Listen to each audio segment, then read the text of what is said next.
Miguel Pérez. Hola, mi nombre es María Ángel Parodi. Hola, mi nombre es Santiago Salgado. Hola, mi nombre es Alejandro Valera.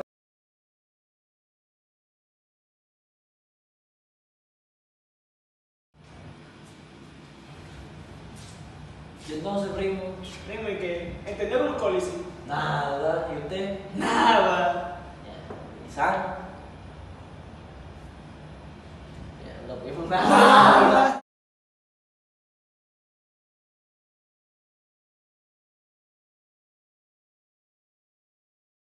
Bueno, creo que Sam y mis compañeros están un poco perdidos respecto a cómo obtiene nuestro cuerpo la energía. Vamos a explicar un poco sobre uno de los procesos más importantes que se da en nuestro cuerpo para poder obtener esa energía que nos permite correr, estudiar y hacer las distintas actividades que necesitamos en el día a día de nuestras vidas. Primero debemos entender que al realizar la ingesta de alimentos hay 4 biomoléculas fundamentales. Tenemos los lípidos, los ácidos nucleicos, las proteínas y los carbohidratos. Vamos a hablar un poco de estos últimos. Los carbohidratos tienen diferentes tipos de composiciones. Entre estas, las más importantes son los monosacáridos y los polisacáridos, porque estos son los que utilizamos en nuestros procesos de obtención de energía. Dentro de estos carbohidratos, una de las unidades fundamentales es la glucosa. Cuando ingerimos algún tipo de alimento, este pasa por nuestro sistema digestivo y en nuestro intestino delgado se hace la obtención de nutrientes. Cuando logramos tomar esa molécula de energía o esa molécula de glucosa, la llevamos a nuestro torrente sanguíneo y esta debe entrar a nuestras células para que así, dentro del citosol, podamos empezar el proceso de la glucólisis. Vamos a ahondar un poco en este proceso y vamos a entender cómo esta glucosa, mediante una serie de procesos, la podemos convertir en energía. Vamos con nuestro compañero Santiago. Luego de que la glucosa entra en sangre, esta debe mantener regulada su cantidad para no sufrir ninguna afección. Para esto hay varios reguladores que se encargan de mantener el nivel de glucemia, es decir, glucosa en sangre. Se dice que son hiperglicemiantes cuando estos aumentan el nivel de glucosa en sangre, o hipoglucemiantes cuando por el contrario disminuye este nivel. El cuerpo toma parte de la glucosa para ser usada y otra parte la almacena en el hígado convirtiéndola en glucógeno. Sin embargo, este glucógeno puede ser usado nuevamente convirtiéndolo en glucosa para así generar energía. Es así que tenemos la insulina como uno de estos reguladores que es hipoglicemiante porque disminuye los niveles de glucosa en sangre, convirtiendo así la glucosa en glucógeno y almacenándola en el hígado. Por el contrario, tenemos el glucagón. Este es hiperglicemiante porque aumenta la cantidad de glucosa en sangre, convirtiendo el glucógeno en glucosa. Ambos son unas hormonas que son secretadas por el páncreas, por las células beta y alfa respectivamente. También tenemos el cortisol. Esta es secretada por la corteza suprarrenal del riñón y cumple una función de hiperglicemiante en situaciones de estrés, aumentando el nivel de glucosa en sangre. Tenemos también las catecolaminas, que son mayormente conocidas como adrenalinas, pertenecen a ese grupo. Y estas son secretadas por el sistema nervioso central cuando se encuentran en situaciones de estrés físico o mental. Y tienen una función hiperglicemiante porque aumentan los niveles de glucosa para poder responder a cualquier estímulo externo.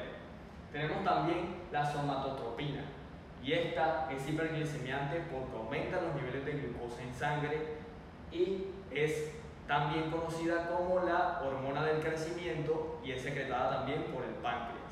Es así que todos estos reguladores nos permiten mantener el nivel de glucemia en sangre para que sea adecuado en el organismo. En la glucólisis se presenta una fase de gasto energético en la que la glucosa, mediante un primer paso entrando la enzima hexoquinasa, se fosforila en una glucosa 6-fosfato. ¿Esto qué significa? Se le agrega un grupo fosfato en su carbono 6, gastándose así ATP. En una segunda instancia, la enzima glucosa 6-fosfato isomerasa tiene esta glucosa 6-fosfato y la transforma en una fructosa 6-fosfato. ¿Esto cómo? Cambiándole sus carbonos de lugar. En un tercer paso, la fosfofructoquinasa 1 otra vez se encarga de fosforilar esta molécula de fructosa 6-fosfato, gastándose así ATP y transformando la molécula en una fructosa 1,6-bifosfato. En el paso 4, esta fructosa 1,6-bifosfato es dividida en dos moléculas, la dihidroxiacetona fosfato, que serían los carbonos 1, 2 y 3, y el gliceraldehído 3-fosfato, que serían los carbonos 4, 5 y 6 de la molécula de fructosa 1,6-bifosfato. Pero ¿qué pasa? Esta dihidroxiacetona fosfato no tiene la capacidad de difundir membranas celulares. Entonces, una quinta enzima llamada triosafosfato isomerasa isomeriza o transforma esta molécula de dihidroxiacetona fosfato en un gliceraldehído 3-fosfato para así seguir con la siguiente fase. Bueno, ahora tenemos la fase de beneficio energético. Debemos tener en cuenta que de ahora en adelante todas las reacciones que ocurran van a suceder de manera doble, porque tenemos dos moléculas de gliceraldehído 3-fosfato. A esta molécula va a llevar una enzima llamada gliceraldehído 3-fosfato deshidrogenasa con un grupo NAD y un grupo fosfato. Esta enzima va a robarle un hidrógeno del carbono 1 a la molécula y se lo va a intercambiar con el grupo fosfato que trae. Y este hidrógeno que le roba la molécula lo añade a su grupo NAD, volviéndose NADH más H, convirtiéndose la molécula en 1,3-bifosfolicerato, porque hay dos grupos fosfato, uno en el carbono 1 y otro en el carbono número 3. A esta molécula va a llegar una enzima llamada gliceratoquinasa y lo que va a hacer es robarle ese grupo fosfato del carbono número 1 a la molécula, convirtiéndose ahora en 3-fosfolicerato, porque el único grupo fosfato queda en el carbono número 3. A esta molécula va a llegar otra enzima llamada fosfolicerato mutasa y lo que va a hacer es como decirle a la molécula que intercambie para que proteja su grupo fosfato, el último que le queda, intercambiando de este modo el grupo fosfato del carbono número 3 al carbono número 2, llamándose 2-fosfolicerato nuestra nueva molécula. A esta nueva molécula va a llegar una nueva enzima llamada enolasa y lo que va a hacer es quitarle un grupo OH y otro hidrógeno a la molécula. Y si sumamos eso tenemos H2O, es decir que la enolasa deshidrata, convirtiéndose ahora en fosfonolpiruvato.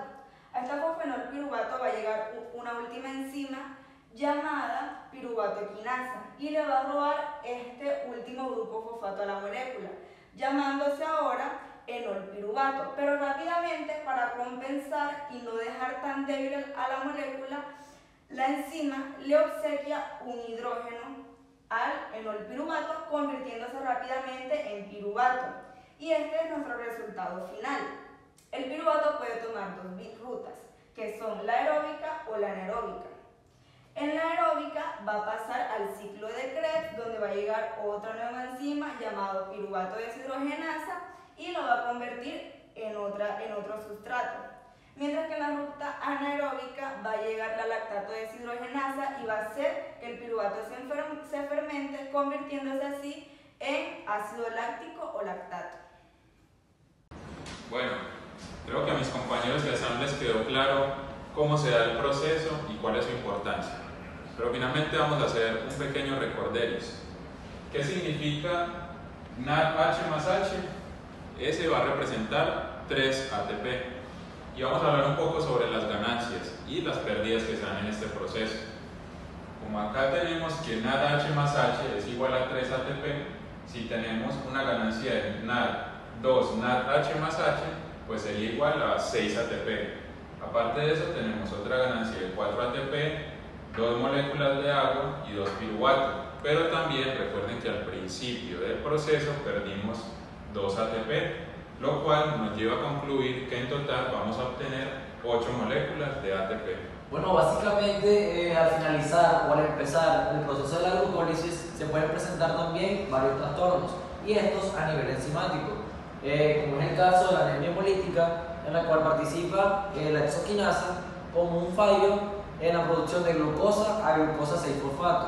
Esto se puede ver muy relacionado por ejemplo, en la producción anormal de eritrocitos, las cuales contienen la proteína de la hemoglobina y son esenciales para el transporte de gases, ya bien sea el oxígeno o el dióxido de carbono. Entonces, estos trastornos que van a generar son síntomas de fatiga, cansancio, sueño, y básicamente no dará a una buena producción de energía en nuestro cuerpo.